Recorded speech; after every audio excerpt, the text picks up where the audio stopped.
Agreeing with Statists for the Wrong Reasons. Episode 4. Minimum Wage Laws.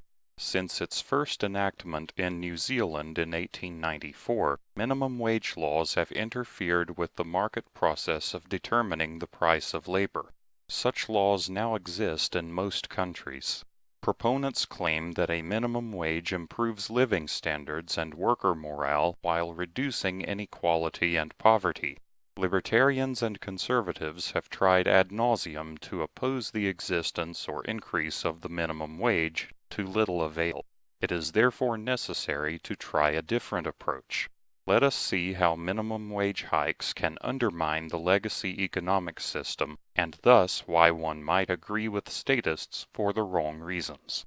A minimum wage law makes it illegal to hire laborers for less than a specified rate of payment per unit time. In order to justify paying an employee a given amount, the employer must be getting at least that much value from the employee. In practice, an employee must be more valuable than this due to the overhead cost of running a business. Raising the minimum wage thus renders unemployed anyone who cannot be sufficiently productive to be worth paying the higher wage. Laissez-faire advocates tend to consider this effect as a negative, but perhaps it is not. The people left unemployed by a minimum wage hike can be the types of people that statists claim to want to help, but they can also be political enemies of liberty as well as foreign migrants. Raising the minimum wage can protect domestic workers from competition and demographic displacement, while depriving leftist activists of their day jobs. This will shift the political landscape away from socialism. That being said, other humans are not the only competition around. Automation of jobs that were once performed by humans has long been occurring and is poised to continue. Minimum wage laws can give robots an advantage by pricing all humans out of the market in certain occupations. This frees people to engage in more fulfilling activities, at least until the silicon hordes come for those too. Some people may not find another occupation, but this presents its own opportunity for the anti-statist. The lower the percentage of labor force participation, the more people will sign up for state welfare programs. Contrary to mainstream libertarian thinking, this is a good thing. It is politically impossible to reform or abolish such programs because voters will remove from office anyone who tries to keep them from living off of the public treasury. What can be done is to overload and collapse the welfare state, and one method of doing this is to raise the minimum wage high enough to leave vast numbers of people unemployed. Though such an overload was originally a leftist plan to initiate universal basic income, there is reason to believe that such a program would be even worse for society over the long term. The civil unrest that would eventually occur once that program fails as well is an opportunity that libertarians can utilize if they prepare for it properly. For people who can still find work with a higher minimum wage, there is another effect that harms the establishment. The long march through the institutions performed by leftists, followed by their use of academic power to push their agenda, is recognized as a serious problem by all of their opponents. One way to combat this problem is to present would-be university students with more attractive options.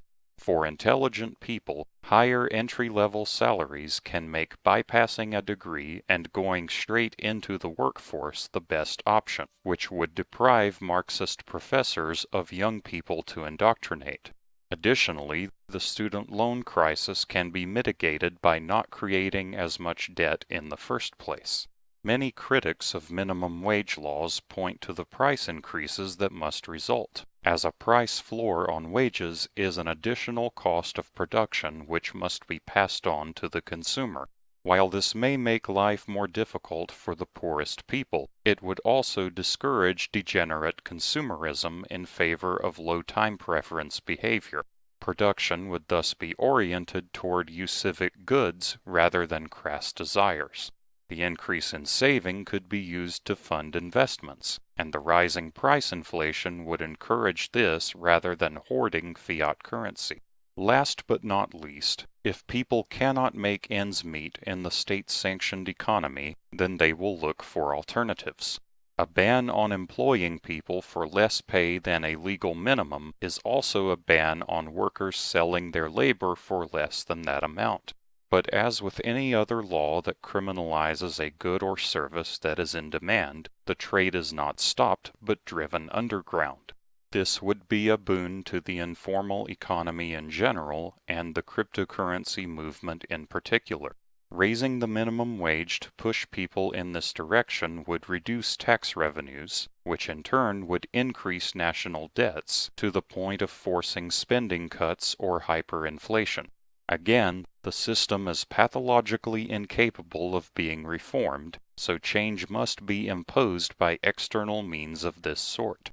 Either outcome would hasten the demise of the current system and usher in a new economic and social order.